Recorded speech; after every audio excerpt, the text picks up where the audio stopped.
Tuturuan ko kayo paano mag-download ng game hub tsaka ng game file. Ang tuturo ko ngayon itong Left 4 Dead 2. Una niyong gagawin, copy nyo lang itong link na to. Yan. Copy. Paste nyo sa Chrome. Yan. Tapos ito, get link nyo lang. Swatch 3 ads.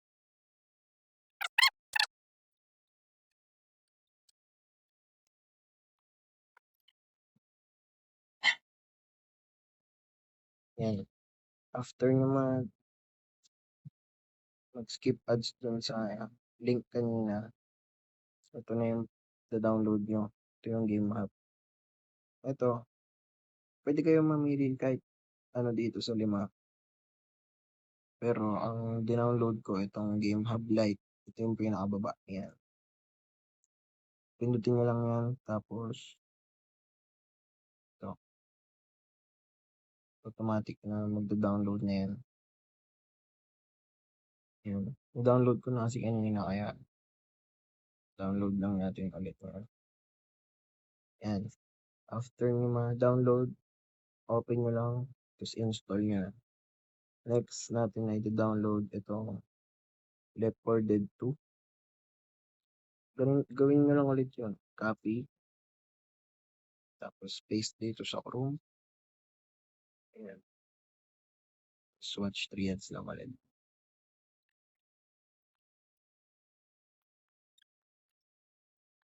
Tapos open. Tapos eto na. Download nyo na yun. Pindutin nyo lang itong download. Ayan, mag-start na yan. Ako na-download ko na yun kaya i-ex ko na. Ayan. Tapos after nyo ma-download ng game, punta kayo dito sa Zarchiver. Install nyo rin pala ito sa inyo para mas maganda yung pag-extract nyo ng mga games. Gagawin nyo, punta kayo dito sa download. Tapos hanapin nyo yung game na dinownload nyo. Kunyari, ito, Dying Light. Yan. Pinsin nyo lang, extract. I-back nyo. Mag-add kayo ng file or ng folder. Ako nag-add ako ng folder dito. Pinangalan ko tong games. Yan. Tapos, pinutin nyo lang to. May extract na yun. Tapos, hintayin nyo lang.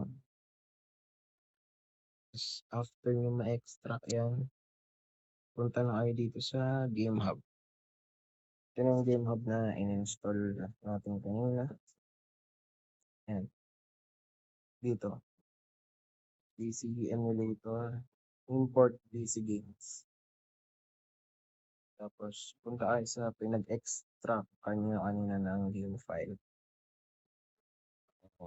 Dito sa games. Yung tutorial ko ngayon yung Left 4 Dead 2. Ito. Ito yung file na Left 4 Dead 2. Ito. Pag dinownload nyo to, dalawa yung exe file na nakikita nyo dito. Ito yung pipiliin nyo. L4 dito launcher.exe. Tapos palitan nyo lang yung pangalan ng Left 4 Dead 2. Yan. Next. Okay na yan. Confirm. Yan. May game na kayo. Huwag nyo munang bubuksan. Ang gagawin na muna natin, ayusin natin yung settings. PC game settings. Itong game resolution, gawin natin kahit 960 by 544 lang. Yan. Tapos, compatibility. Itong Proton 10, okay na yan. Tapos, itong translation params, gawin natin performance. Yan. Diba? Tapos, itong GPU driver, ito yung pinaka-importante.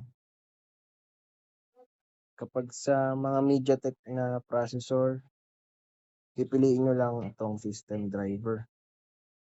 Pero pag sa mga naka-Snapdragon, sa katulad kong Snapdragon 8 Elite, itong latest yung pipiliin natin.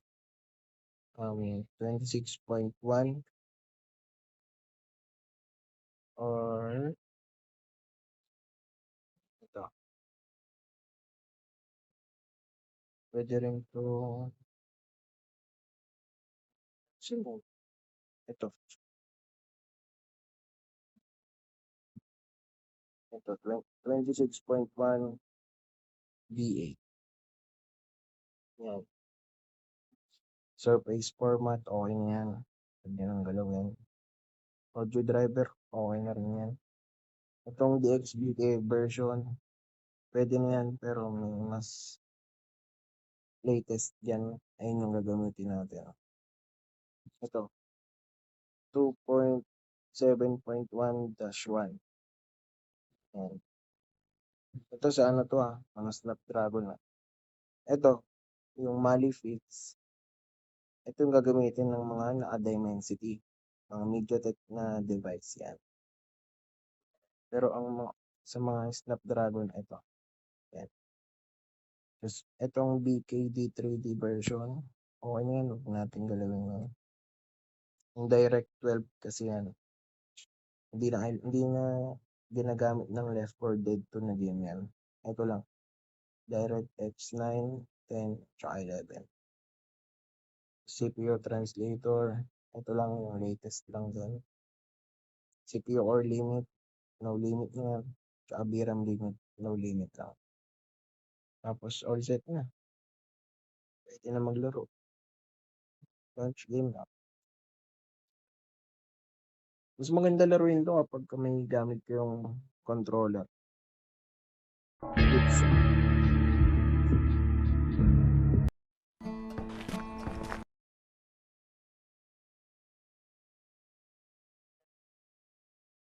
Mas masaya laruin to pag naka-controller kayo. Kasi pagka walang controller, ang hirap eh. Hindi mo na alam kung ano pipindutin. Pwede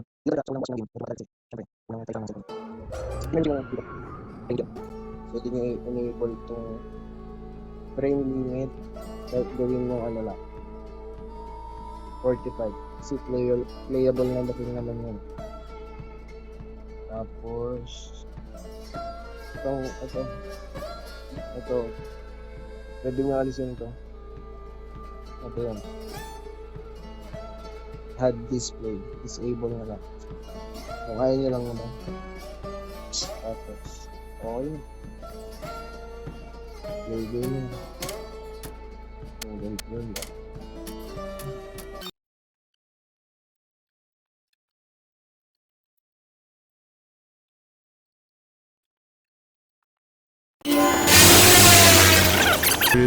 Save the pissing contest for later, guys.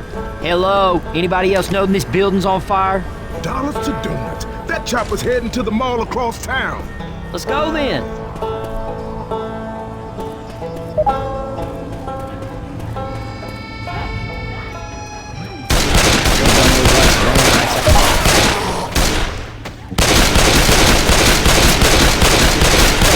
I'ma reload.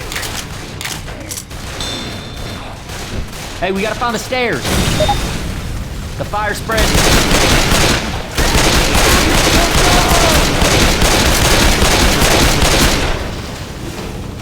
We might need Reloading.